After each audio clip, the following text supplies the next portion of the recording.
Last week, CIG delivered several patches to the Evocati as they tried to get 3.24 into a better state and released the patch to Wave 1.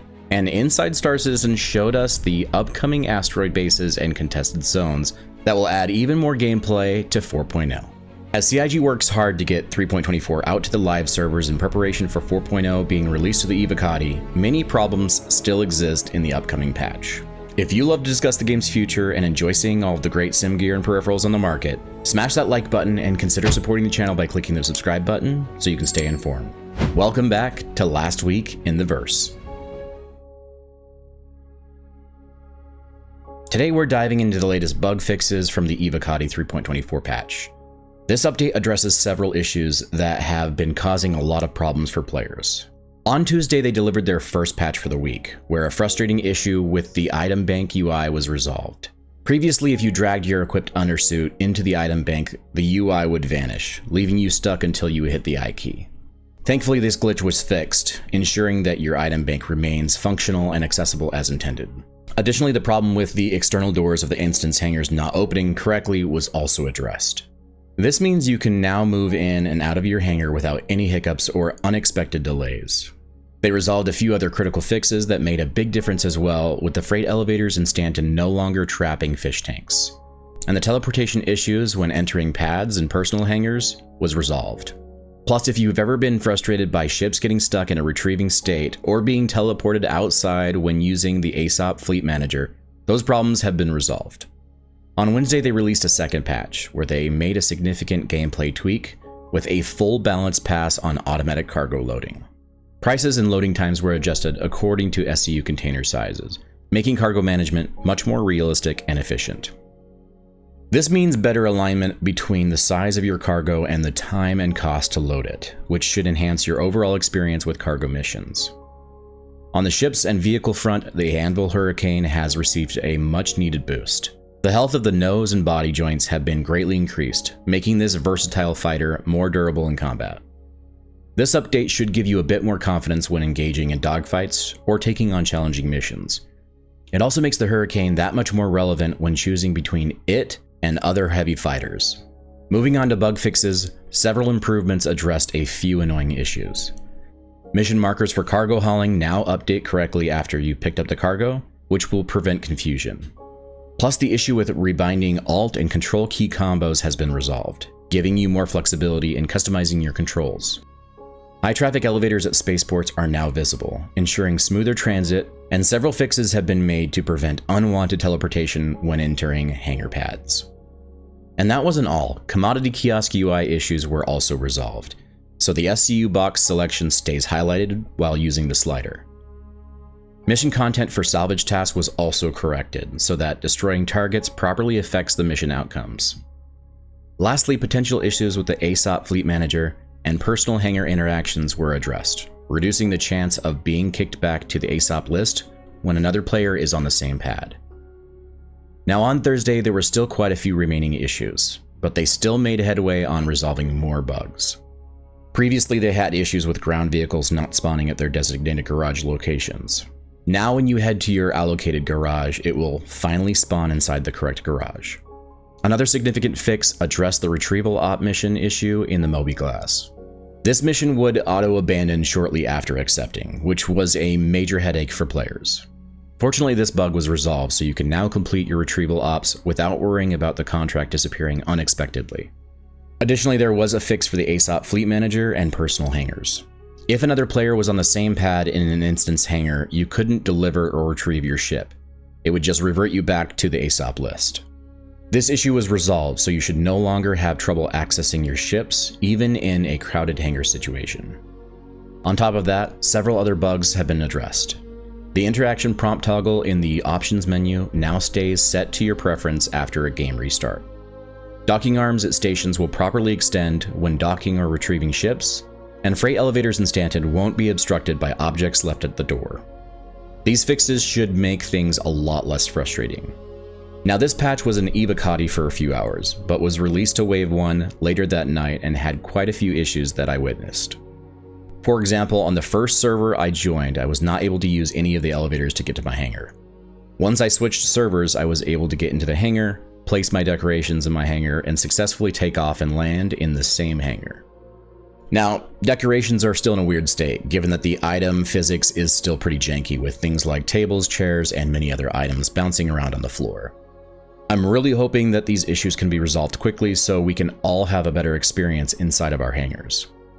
The other issue is that, at least in New Babbage, ground vehicles do not spawn in your hangar when you use the ASOP terminal to call them. Now this will hopefully be fixed soon so we aren't forced to use the vehicle garages to load them onto our ships. On Friday, they delivered another patch for Wave 1 that made some notable improvements in ship performance. The Aegis Saber received an update in its flight performance, with linear and angular acceleration being increased. This made it more responsive and agile in the atmosphere. The Misk Hull A was also returned to better match its intended archetype performance, ensuring it handles just as you'd expect. And some tuning issues with the Santakyai were corrected, and the previously oversized fuel tank on the Starfarer was fixed to align the ship's design specs. It also had some issues with its flight characteristics, which it essentially made it become a light fighter and was flying as if it was a Gladius. On the bug fixing front, this patch addressed a couple of key issues. The search function in the storage access and freight manager kiosks should now work as intended, so you won't encounter blank results when trying to find specific items. Also, the tractor beam's functionality was improved. Previously, it sometimes failed to detach SCU containers from ship cargo grids, but this bug was resolved, making cargo handling more reliable. Now, while this patch wasn't overflowing with bug fixes, the ones that have been addressed should now make for a better experience overall. Improved ship performance and critical bug fixes should begin to make for a smoother patch. Inside Star Citizen delivered our first look at contested zones and asteroid bases. As many of us eagerly await the launch of Alpha 4.0, it's clear that the Pyro system is set to bring a fresh and exciting twist on the Star Citizen universe. For those keeping up to date, you already know that Pyro will be the next big addition to the persistent universe. Pyro isn't just about chaos and lawlessness, it's a vibrant addition that extends the gameplay mechanics we've come to enjoy in Stanton. All the familiar mission types, cargo runs, mining, salvage, and bounty hunting will be present in Pyro, with the added bonus of new mission types and gameplay systems. The beauty of Pyro is that while it builds on existing systems, it also introduces novel experiences and challenges. One highlight is the new space station designs. These stations are not only more substantial and intricate than those in Stanton, but they also feature a more aggressive exterior that reflects the rugged nature of Pyro. Each of the 12 space stations will have its own unique look, with some stations run by the Rough and Ready gang, a faction born out of a bold move to control fuel operations in the system. Now, contested zones are another exciting feature that promises to shake up the gameplay experience. These areas are designed to be reminiscent of classic MMO zones, but with a unique twist. Rather than being accessed through missions, players can directly enter these zones to farm, explore, and compete. The design of these contested zones emphasizes a quick transition from social spaces to high-stakes environments, complete with traps, limited life support, and aggressive inhabitants. This setup encourages both strategic planning and dynamic combat, as players navigate through various challenges to secure valuable loot and rewards. Now, contested zones are said to be a PvPvE environment, where players will encounter other players as well as other hostile enemies. Now, in many ways, these are reminiscent of the Dark Zone in The Division, but hopefully there will be a lot more to these areas than just that. Asteroid bases are set to add a whole new dimension to the Pyro experience. These bases are built into large procedural asteroids, offering a mix of space and interior combat. Players will face heavily defended areas and potential infestations as they engage in both ship and FPS combat. The procedural nature of these bases ensures a variety of entry points and routes, enhancing exploration and providing numerous opportunities for players to discover hidden treasures and advance their progression in Pyro. Pyro is shaping up to be a significant and thrilling addition to the game. With its unique space stations, contested zones, and asteroid bases, Pyro offers both familiar gameplay elements and exciting new features. The combination of these elements promises a dynamic and engaging experience, whether you're exploring the new territories or battling for dominance in contested zones. I'm particularly excited for both of these new features as I think they could have a lot of potential. That is if CIG provides actual tangible rewards that isn't just money.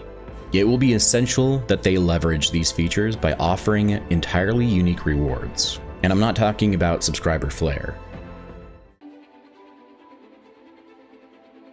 With Alpha 3.24 finally being released to Wave 1 and making headway to resolve the many bugs that remain, the upcoming patch will likely be released to each wave rather quickly. I'm willing to bet that this patch could be put into the live servers within the next couple of weeks if all goes well. These hangars will introduce the very first form of persistent ownership that will be expanded over the next couple of years by adding persistent habs and one-day player apartments once building interiors are introduced. While 3.24 may not be the patch everyone is excited about, it opens up the ability for CIG to release 4.0 to Evocati once the patch is released to the live servers, which I believe will happen quite quickly with how much time the team has had to focus on 4.0 behind the scenes. And with the most recent clip that CIG posted on X showcasing what they're cooking up for CitizenCon with base building and player homesteads, we can expect to see a lot of really amazing features being shown off at the event. Thank you for watching. If you enjoyed this breakdown and want to stay updated on all things Star Citizen, be sure to like the video and subscribe to the channel. Your support helps keep this channel going. And let me know in the comments what you think of the new asteroid bases and contested zones, as I would love to hear your thoughts. If you want to join the channel and support the creation of these videos that help you stay connected and keep you up to date on everything going on with Star Citizen, then consider becoming a member and get new updated loyalty badges, priority replies, and exclusive member-only channels in my Discord. And if you want to get more information on why I believe 4.0 should come with higher standards, then you'll want to check out this video. Fly safe, pilots, and I'll see you in the next video. Havoc out.